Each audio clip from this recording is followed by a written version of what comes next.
Yes participants, आपको screen visible है? Yes ma'am.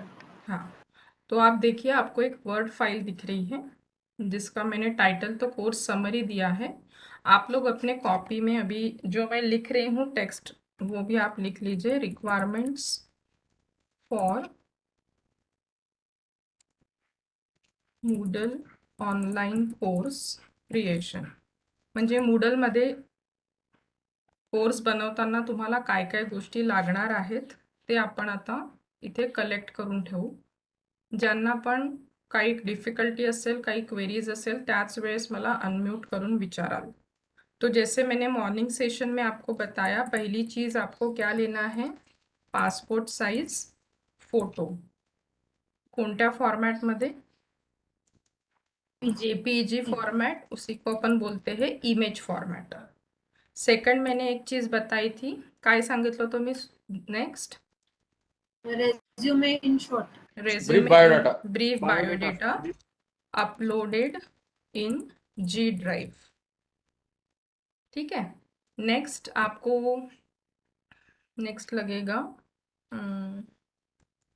Course summary file, preferably word file. अभी यहाँ तक पहले समझ लीजिए, जो भी अपन कोर्स डिज़ाइन करने वाले हैं और मूडल में एक साइट डेवलप करने वाले हैं, उस साइट को डेवलप करते समय एक ना एक स्टेप में अपने को ये सारी चीज़ें आगे लगने वाली है। जिसमें पहली चीज़ अपने को लगेगी एडमिन का प्रोफाइल पिक्चर। मतलब आप लोग अपने साइट के एडमिनिस्ट्रेटर रहेंगे तो आपको आपका खुद का पासपोर्ट साइज फ़ोटो लगेगा जो इमेज फॉर्मॅट में होना चाहिए। आपका खुद का बायोडेटा बनवला नसेल तर सध्या छोटासा एक पॅराग्राफ जरी बायोडेटा तुम्ही वर्ड फाइल किंवा PDF मध्ये बनवून ठेवला। Rishikesh sir is saying no sound is coming, am I audible और not? Hello, audible ma'am, audible. Yes ma'am audible. या तो सेकंड है अपना बायोडेटा आप लोगों का। ब्रीफ नसेल तर जो कोणता बायोडेटा असेल, मोठा असेल तरी चालेल, त्याला तुम्ही जी ड्राइवमध्ये अपलोड करून ठेवा। Third end the important part जो आप लोगों को बना के रखना है, मैं टाइम दूंगी अभी आप लोगों को वो बनाने के लिए, which is called as course summary. आता कोर्स समरीची एक फाइल तुम्हाला बनवायची आहे, वर्ड फाइल। एक वर्ड डॉक्यूमेंट ओपन करेंगे, उस वर्ड डॉक्यूमेंट के हेडिंग में टाइटल देंगे आप कोर्स समरी, और उस कोर्स समरी में क्या क्या आप लोगों को ऐड करना है वो मैं अभी एक्सप्लेन करती हूँ। जो भी अपन मूडल साइट बनाएंगे और उसमें एक ऑनलाइन कोर्स डेवलप करेंगे, तो कोई नया कोर्स डेवलप नहीं करना है। आप अभी जो पेपर आपके स्टूडेंट्स को पढ़ा रहे हैं, फॉर एग्जाम्पल कोई सेमेस्टर 2 का एखादा पेपर पढ़ा रहा है, फॉर एग्जाम्पल केमिस्ट्री अगर बात करते हैं तो उसमें कोई टीचर ऑर्गेनिक केमिस्ट्री अगर पढ़ा रहा है तो उस वक्त आपके पेपर का नाम क्या रहेगा, नेम ऑफ द पेपर और course will be organic chemistry.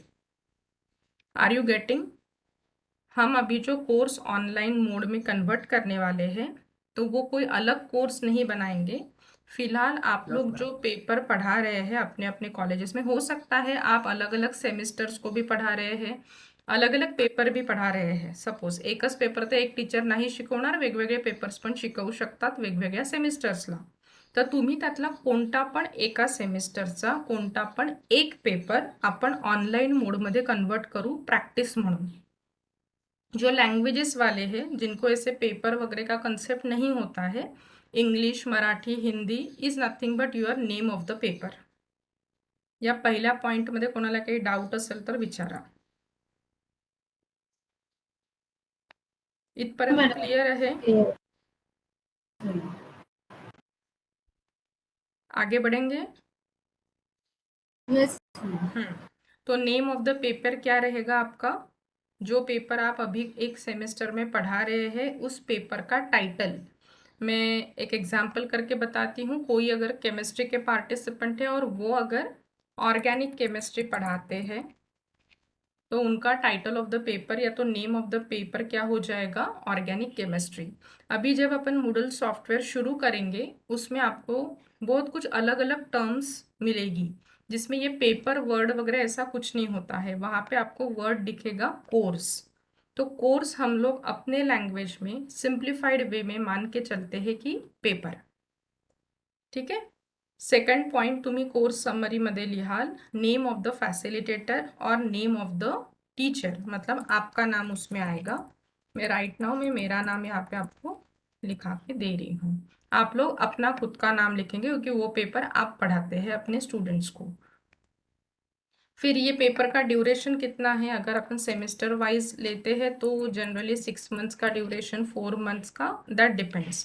कोई अगर ऐसा कोई ऑनलाइन कोर्स बनाना चाहता है प्रैक्टिस के लिए, सर्टिफिकेट कोर्स, तो सर्टिफिकेट कोर्सचा ड्युरेशन 1 मंथ भी आप लोग डाल सकते. हे सगळं प्रॅक्टिससाठी आहे, it is not the final version. तो इसलिए मैं प्रैक्टिस के लिए बोल रही हूँ कि आप जो अभी फिलहाल एखादा कोई पेपर पढ़ाते हैं तो उसी को ऑनलाइन मोड में कन्वर्ट करिए.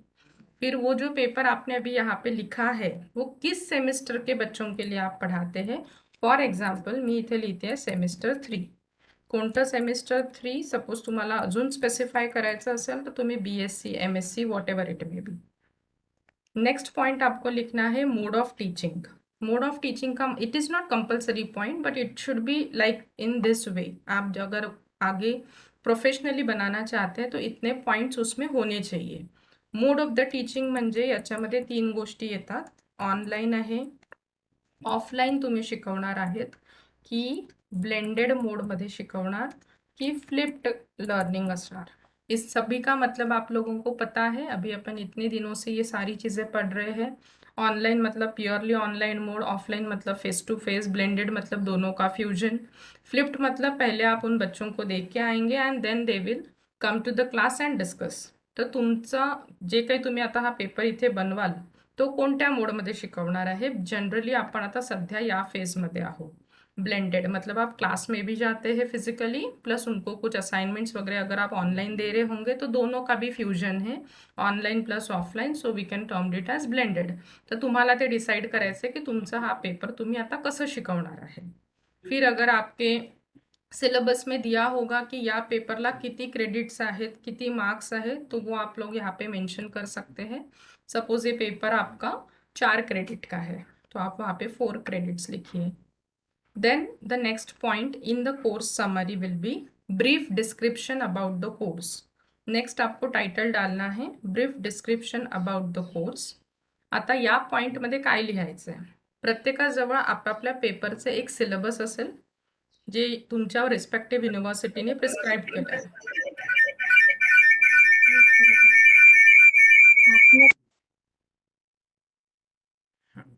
आवाज येतोय आहे. होय madam. Yes, ma'am. Yes, ma'am. या ओके. तो brief description about the course के बारे में मैं बता रही थी. इसमें आपको जो प्रिस्क्राइब्ड सिलेबस है आपके यूनिवर्सिटी का, उसमें अलग अलग यूनिट्स दिए होंगे. हो सकता है 4 यूनिट, 5 यूनिट, 6 यूनिट एक पेपर में रहते हैं. जनरली 4 यूनिट्स असतात as far as science stream is concern. तो वो जो यूनिट्स आपके सिलेबस में लिखे हैं उनके हेडिंग्स आपको ऐसे लिखने हैं, unit 1, unit 2, unit 3 end unit 4.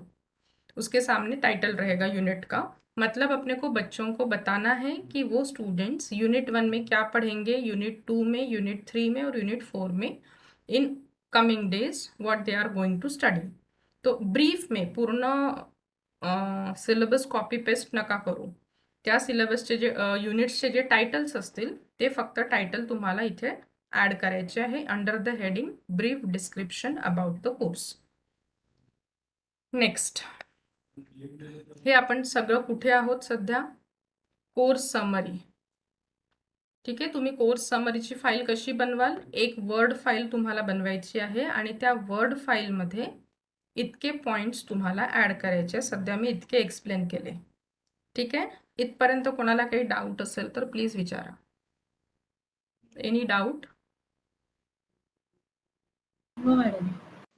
बाकी पार्टिसिपेंट्स प्लीज बी इंटरॅक्टिव्ह. काही डाऊट असेल तर प्लीज विचारा, कारण की हे पुढे आपल्याला लागणार आहे सगळं. नाही सध्या नाही मॅडम. ठीक आहे. नेक्स्ट, त्याच पेजमध्ये जी तुम्ही वर्ड फाईल बनवता आहे कोर्स समरीची, ब्रीफ डिस्क्रिप्शनवाल्या पॉईंट नंतर नेक्स्ट पॉईंटचं हेडिंग द्यायचं आहे असेसमेंट. आणि असेसमेंटमध्ये तुम्ही या पेपरसाठी स्टुडंट्सला काय काय विचारणार आहे, ऑनलाईन क्विज घेणार आहे त्यांची, सेमिनार घेणार आहे किंवा काय जे असाइनमेंट्स तुम्ही घेणार आहेत का, हे तुम्हाला इथे प्रैक्टिस हे सगळं काही फाइनल नहीं है। प्रैक्टिस के लिए आप ये भी लिख सकते हैं, online quiz, seminar, group discussion, power point presentations, whatever you want to give under the heading of assessment. मग तुम्ही त्या स्टुडंट्सला इव्हॅल्युएट कसं करणार आहे, मीन्स त्यांचे डिस्ट्रीब्युशन ऑफ मार्क्स कसे राहतील त्या सेमिस्टरचे त्या पेपरसाठी। जसं आपलं RTMNUच्या सिलेबसमध्ये suppose theory 80 marks, internal assessment जे असतं ते 20 मार्क्स और प्रैक्टिकल अगर है तो वो 50 मार्क्स का होता है as far as our university syllabus is concern. तो वो आप लोग यहाँ पे दे सकते हैं under the heading of evaluation. और लास्ट पॉइंट आपको लिखना है उसमें सजेस्टेड रीडिंग्स, मतलब ये पेपर पढ़ाने के लिए या तो पढ़ते समय बच्चों को अगर कुछ बुक्स के नाम आपको प्रोवाइड करने हैं, सिर्फ name of the books along with the author if it is there, आप बुक्स के नाम यहाँ पे दे सकते हैं, या तो कुछ और लिंक्स आपके पास अवेलेबल है ई बुक्स की वगैरह, तो वो भी आप यहाँ पे पेस्ट कर सकते हैं। हा एवढा सगळा जो मॅटर आता मी इथून इथपर्यंत सांगितला, हा इतका पूर्ण टास्क तुम्ही एका वर्ड फाईलमध्ये बनवाल आणि ती वर्ड फाईल तुमच्या डेस्कटॉपवरती सेव्ह करून ठेवा। तर तुम्ही पहिले काय कराल, डेस्कटॉपवर किंवा लॅपटॉपमध्ये एक फोल्डर बनवा, बाय द नेम आपल्या FIPचं नाव द्या, त्या फोल्डरमध्ये या सगळ्या गोष्टी तुम्हाला ॲड करून ठेवायच्या आहेत।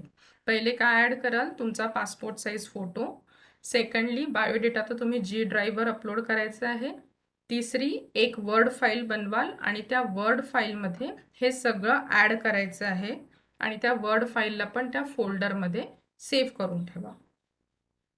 ठीक आहे, इतकं कळलं? यहाँ तक कुछ डाउट है? नो ठीक आहे, तर आता मी तुम्हाला 15 मिनिटाचा वेळ देते, तुम्ही इतका टास्क आता पहिले परफॉर्म करा। काय करायचं आहे ते समजलं? अजूनपर्यंत आपण सॉफ्टवेअरला सुरुवात केली नाही। सॉफ्टवेअरला सुरुवात जेव्हा करू तेव्हा या सगळ्या गोष्टी आपल्याला लागतील, तर हे पहिले तुम्हाला रेडी करून ठेवायचं आहे। हॅलो मॅडम, हां सर।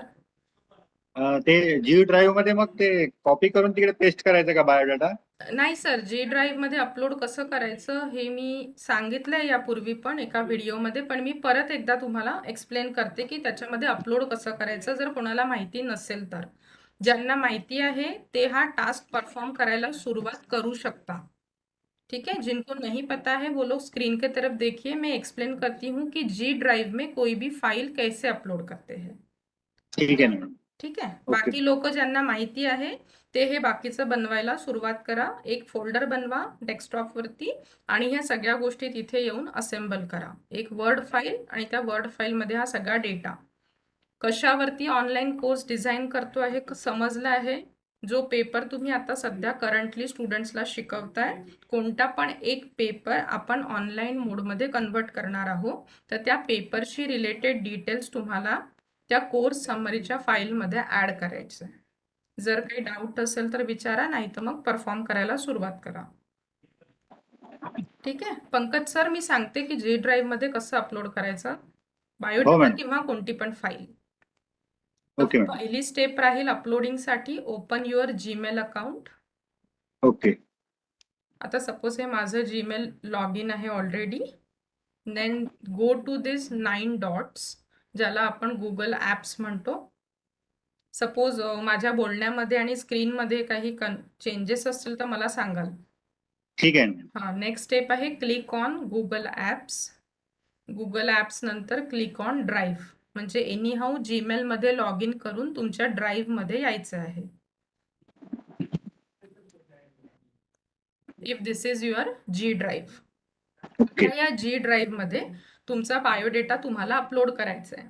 प्रोव्हाइडेड तुमचा बायोडेटा कुठेतरी सेव्ह असायला पाहिजे, तो पेन ड्राईव्हमध्ये असू शकतो, तुमच्या लॅपटॉप किंवा डेस्कटॉपमध्ये ऑलरेडी तो आहे बनवलेला, तिथून मला तो या G ड्राईव्हमध्ये अपलोड करायचा आहे। त्यासाठी नेक्स्ट स्टेप राहील, ही न्यू ऑप्शन दिसत आहे प्लस साइन हो। लेफ्ट साइडला, क्लिक ऑन दिस हो। न्यू ऑप्शन आणि तिथे तुम्हाला सेकंड ऑप्शन दिसेल file upload. Okay madam. Click on this file upload. आता ती फाईल तुमची जिथे पण स्टोअर असेल, मी सध्या प्रॅक्टिससाठी एखादी कोणती पण वर्ड फाईल तुम्हाला अपलोड करून दाखवते. सपोज ही तुमची बायोडेटाची फाईल आहे. सध्या मी कव्हरिंग लेटर आहे एक, त्याला अपलोड करते आहे. इफ ठीक दिस आहे. इज युअर बायोडेटा फाईल, त्या फाईलला क्लिक करायचं आणि क्लिक ऑन ओपन किंवा डायरेक्ट डबल क्लिक केलं तरी चालेल. तुम्ही आता या बॉटम साईडला तुम्हाला दिसत असेल अपलोडेड 1 कंप्लीट फाईल. बरोबर. ठीक आहे. या पद्धतीने हो. तुम्हाला अपलोड करता येईल. आता ती फाईल दिसेल कुठे, तर एकदा या ड्राईव्हला रिफ्रेश करून घ्या. रिफ्रेश कसं करायचं, ही जी साईट आहे याला एकदा सिलेक्ट करून कीबोर्डमधनं एंटर बटन प्रेस करा. तर ती साईट तुमची एकदा रिफ्रेश होईल आणि जे रिसेंट डॉक्युमेंट तुम्ही अपलोड केलं आहे ते तुम्हाला वरच्या साईडलाच दिसेल इथे. ठीक आहे. Just a minute. ठीक आहे. सो हे बघा, हे कव्हरिंग लेटर आपण आता हॅलो, अपलोड केलं. दिसलं मॅडम. Okay, great. ठीक आहे. आता चला पुढचं करा. तोपर्यंत 15 मिनिट देते मी, 15 ते 20 मिनिटं. You try to complete. Hello hello madam. हां, मॅडम फोटो कसा अपलोड करायचा त्याच्यात? अपलोड नाही करायचं आहे. फोटो तुम्हाला फक्त तुमच्या कम्प्युटरमध्ये आणून ठेवायचं आहे. जर असेल ऑलरेडी तर त्याला एका फोल्डरमध्ये कॉपी पेस्ट करून ठेवा. बरं बरं. एक फोल्डर बनवणं गरजेचं याच्यासाठी आहे, कारण की खूप साऱ्या गोष्टी त्या फोल्डरमध्ये टाकून ठेवायच्या आपल्याला, ज्या मूडलसाठी आपल्याला लागणार आहे थोड्या वेळाने. बरं. ज्यांचे काही पॉइंट्स मिस झाले असतील, लिहिले नसतील, त्यांच्यासाठी मी ही फाइल ओपन ठेवते आहे स्क्रीन पर. कुछ पॉइंट्स अगर मिस हुए होंगे तो आप ये फाइल से देख सकते हैं. Start performing. कुछ डाउट आता है तो अनम्यूट करके पूछिए.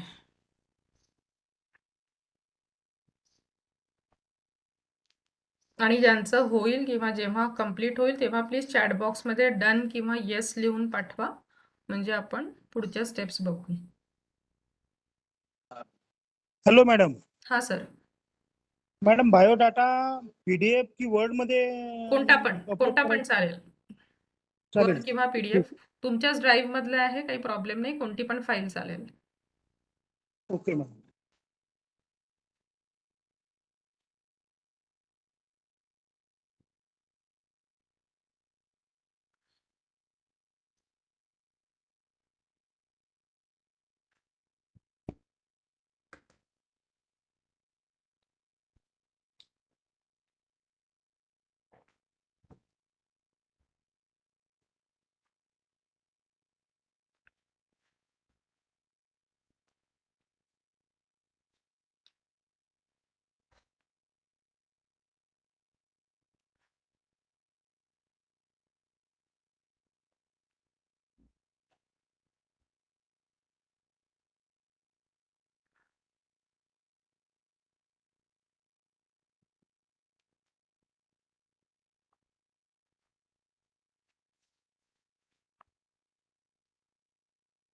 पटला मीच्या पण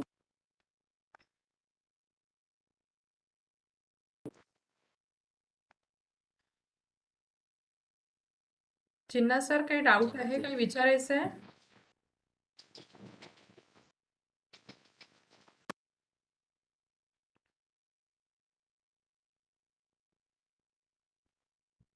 सब लोग परफॉर्म कर रहे हैं? हाँ हाँ, हम लिख रहे हैं मैम सब. करिए.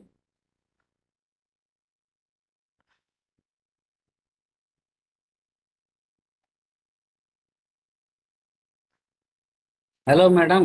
हा सर, बोला. मॅडम इथे आवाज येत नाही माझ्याकडे, नेमकं कोणतं बटन दाबलं गेलं काही समजत नाही. ओके. तर कुठल्या स्टेप पर्यंत आवाजच लिहून येत नाही. माझा आवाज येतोय का? Hello.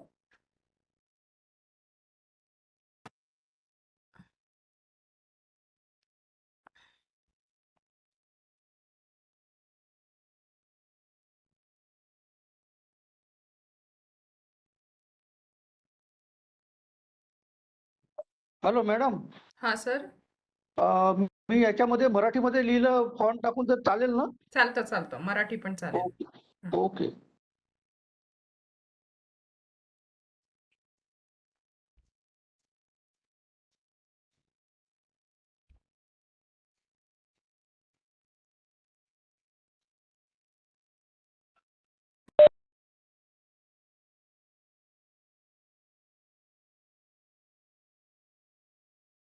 Hello madam. Hello. Harshal sir, एक मिनिट, मी त्या चिन्हा सरांशी फोनवर बोलते. त्यांना आता काही डाऊट आहे लॉग इन साठी. एक मिनिट.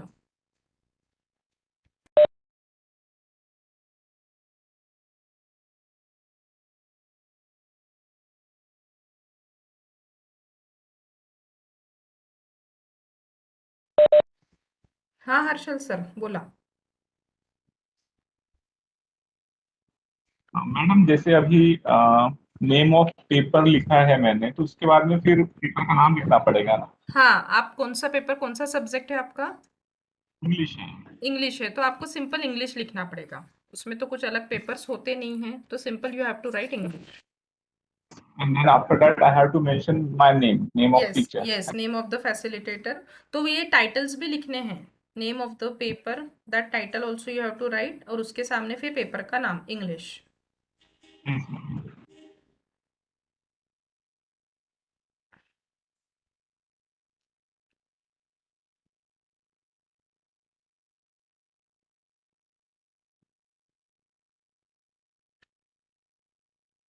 हॅलो मॅडम, हाँ सर.